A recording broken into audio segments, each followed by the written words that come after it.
Good day, everyone. I am Tulawe, and today I will tell you a story about the modus proposal by Jonathan Swift. But before that, let us first know together who is Jonathan Swift. Jonathan Swift was born on November 30, 1667, and died on October 19, 1745. He was an Anglo-Irish writer, satirist, essayist, and clergyman, which is best known for his sharp wit and critical views in society and politics. He is considered one of the greatest satirists in English literature. Swift was born in Dublin, Ireland, and spent much of his life there, although he also lived and worked in England for periods. Here are the notable works of Jonathan.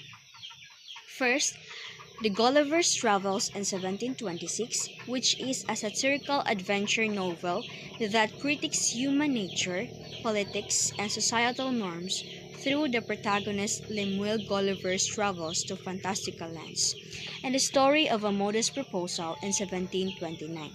It is a satirical pamphlet suggesting the eating of Irish babies as a solution to poverty, highlighting the exploitation and mistreatment of the Irish by the English.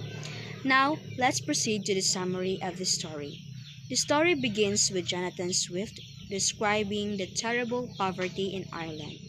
Many poor families struggle to feed their children, and the streets are filled with beggars. The narrator introduces himself as someone concerned about this issue and says he has a modest proposal to solve the problem. The narrator suggests that poor families should sell their babies to rich people as food. He explains how this will benefit everyone, like poor parents will have money, rich people will enjoy a new delicacy, and the population will decrease, as well as reducing poverty. He even provides detailed calculations about how many babies would be needed and how this idea would work economically. The shocking and outrageous suggestion of eating children is the high point of the proposal. The narrator calmly explains the benefits, making it seem logical and practical despite how horrifying it is. The narrator continues to defend his idea, saying it will solve many problems, including overpopulation and unemployment. He mocks other solutions, like taxing the rich or improving farming, as being too unrealistic or ineffective. The narrator ends by saying he has no personal interest in this proposal, as his own children are grown and his wife is too old to have more. This final statement reinforces the satirical nature of the story, showing that the proposal was never meant to be taken seriously, yet it was a way to criticize the lack of real solutions to poverty. Take note that the story is satire, meaning it uses humor and shock to criticize society. Swift doesn't actually believe people should eat babies, but he is pointing out how heartless and absurd some resolutions to poverty were at that time. Now, let's discover the characters of the story. A Modest Proposal by Jonathan Swift does not have traditional characters like in a typical story. Instead, it focuses on the narrator and groups of people in society. Here are the main characters or entities in the text. First, the narrator, which represents himself as a rational, concerned individual who has thought deeply about Ireland's poverty.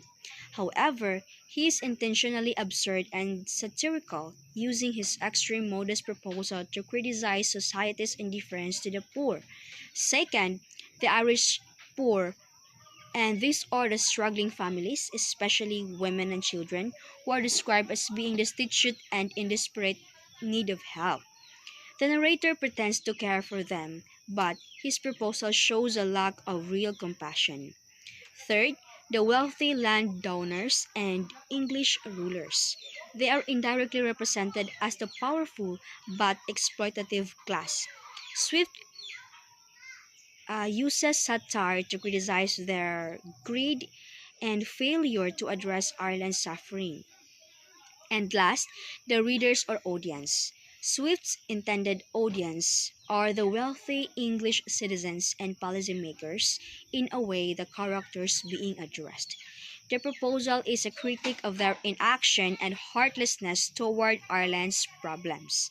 While there are no named or specific individuals, these groups and the satirical nature drive the message of the text. And that's all for my part. Thank you.